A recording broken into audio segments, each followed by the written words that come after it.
Welcome again. Now for the press conference of Roberto Martínez, coach of Belgium's national team, the Red Devils. Please raise your hands to ask a question to Roberto Martínez. First, Ludo van der Wallen from het Nieuwsblad. Ludo.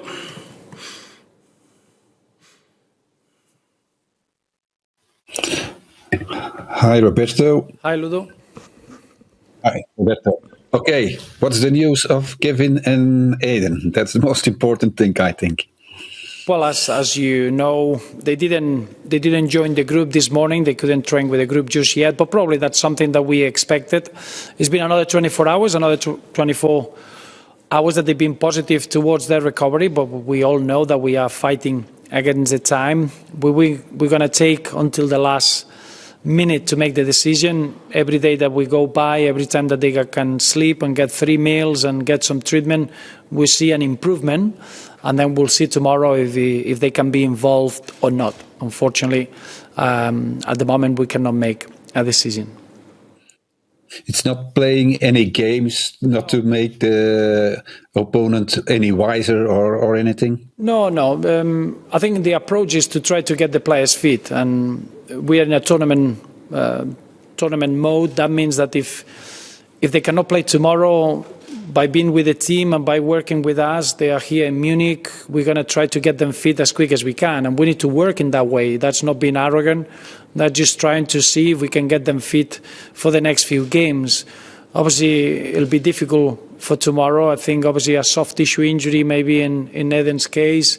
Maybe it's difficult for a game like tomorrow, and for Kevin is a little bit different. Having a ligament problem maybe is a bit different, but it's more a medical decision. At the moment, it's not a football decision. Tomorrow will become a medical decision in the afternoon, and then we'll make a football decision after that. Okay, Ludo, thank you. Thank you. Yves Teldeman.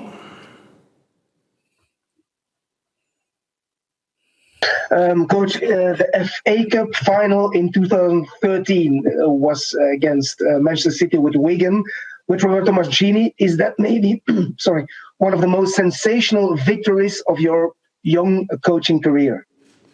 Well, of course, yeah, and I think if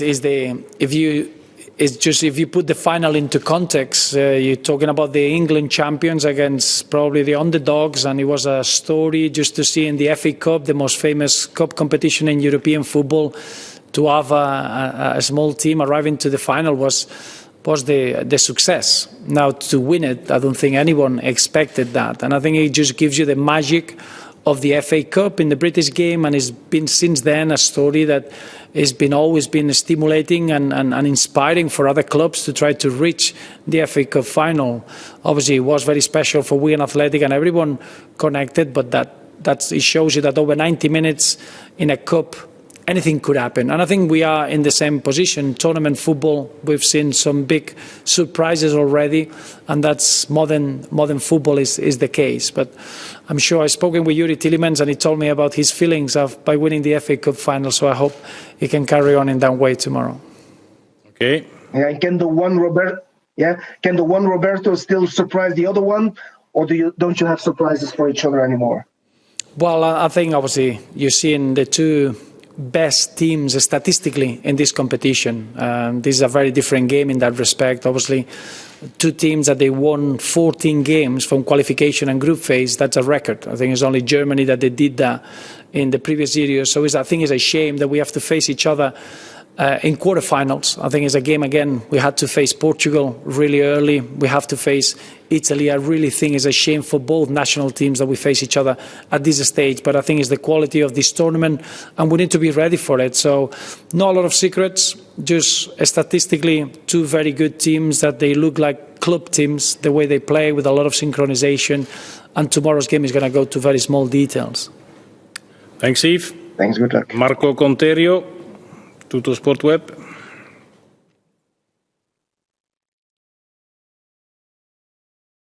Hello, Mr. Martinez. My question, you already answered on De Bruyne Hazard, which is our main question in Italy. Is there any single player that you will try to get away from Italy? The most dangerous one, maybe? I think obviously we have huge respect for every single player that he makes this team such a strong team. I think it's fair to say that the Italian side is made of fantastic individuals, but they make an incredible unselfish role, and he makes this team so strong. They all press with a lot of energy, very dynamic, a lot of numbers on the counterattacks. They defend really, really well as a unit. So if I was going to highlight an individual quality, it would be the way that a national team can play so well and so synchronized. And I think that's down to the coach. I think what Roberto Mancini has done with his team, that's the reason why they've been undefeated for 31 games. Okay, thank you. One more?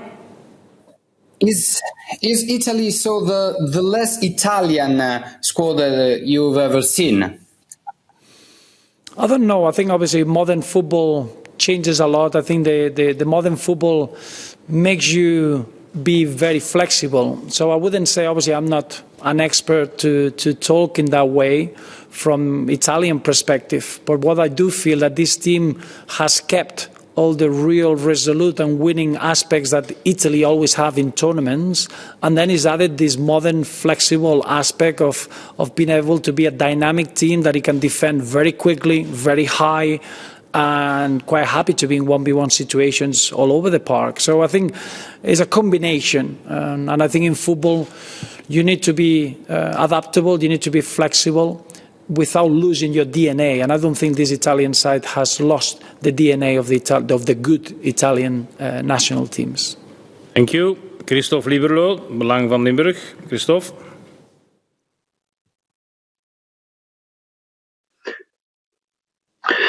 My question is, Roberto, could you emphasize, please, in one word, what's the biggest difference between Italy and Belgium? And the second question, what would you really like to see from your own team tomorrow? What's the most important you would like to see tomorrow? Well, it's difficult. I think we are very different because obviously we are made of very different individuals and different players.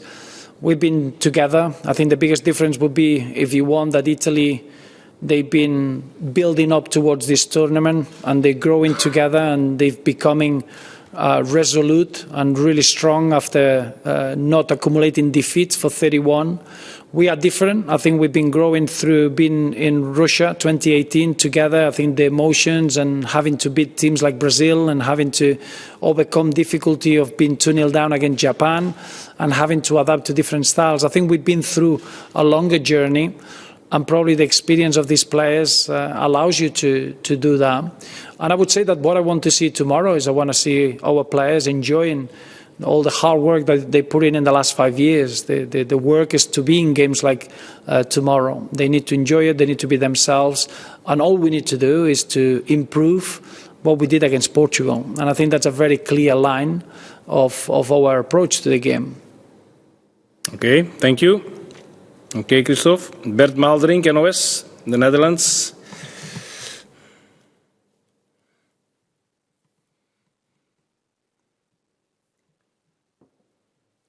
Bert, are you still there?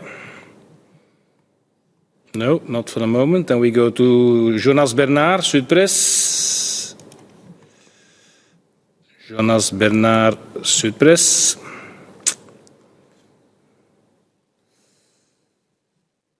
Coach, I wanted to know, I guess the relation with Roberto Mancini is good. What do you like from him as a coach in his work and in his philosophy? Well, I really enjoy tactical coaches, and he took the Premier League by storm when he arrived. It was the way that he got that mentality of believing that Manchester City could win the league, and winning the league in the manner that they did it. I think that's just a pure reflection of Roberto Mancini's work. So from that point of view, I think you can see the way that he likes to work with the team from a psychological point of view, that competitive nature, making a group very, very strong, and the priority in that dressing room to all the concepts that we see in this Italian team playing with a very dynamic approach, really strong on the counter. They defend very quickly. They defend very high. They apply pressure. They're very dynamic. And And I think that's probably the biggest attribute that Roberto Mancini has as a coach, is that meticulous approach tactically. And that's something that he's been doing for a long, long time. And you can see clearly in his work in the national team. I know how difficult it is to work in the way that you want to work at a club level into the international football. And I think Roberto Mancini has done it with real ease and with exemplary ways. Okay. Yeah, I have a quick question. Yeah, just one question. Can you explain how did you proceed with Roberto Mancini before the Euro to get this list with 26 players? How did you work with Italian Federation and also England?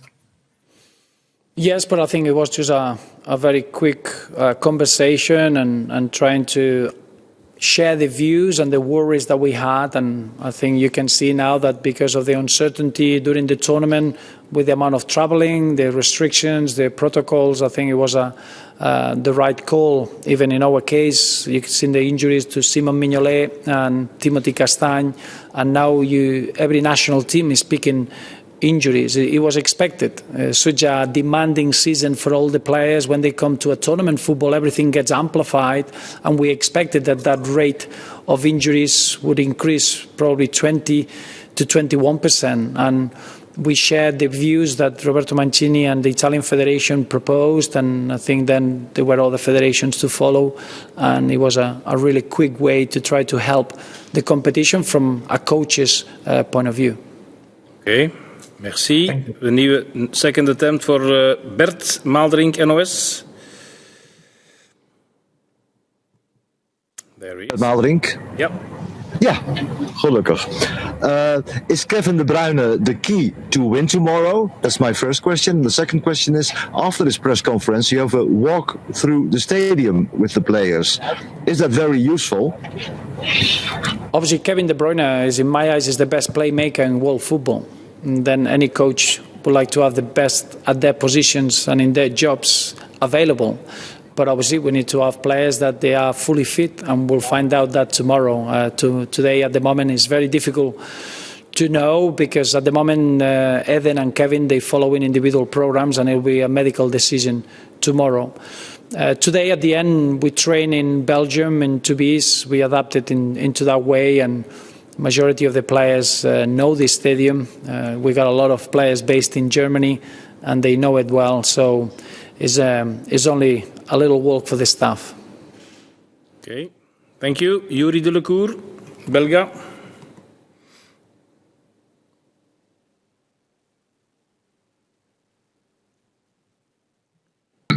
I presume you see the game between Italy and Austria. What did you learn from this game?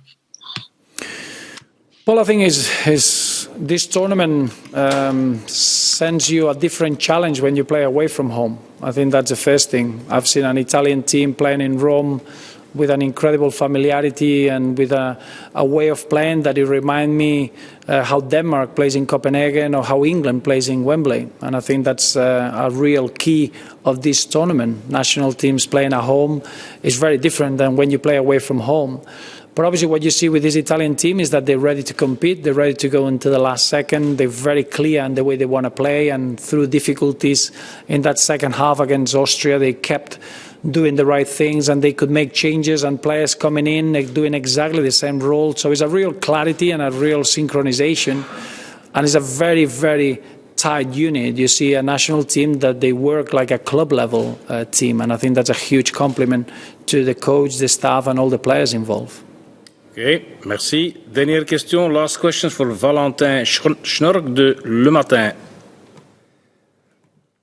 Valentin Schnork, Le Matin. Hey, Roberto. You said before that you need to improve from the game against Portugal. But what did you learn from this game, and how it can be useful for the game of tomorrow?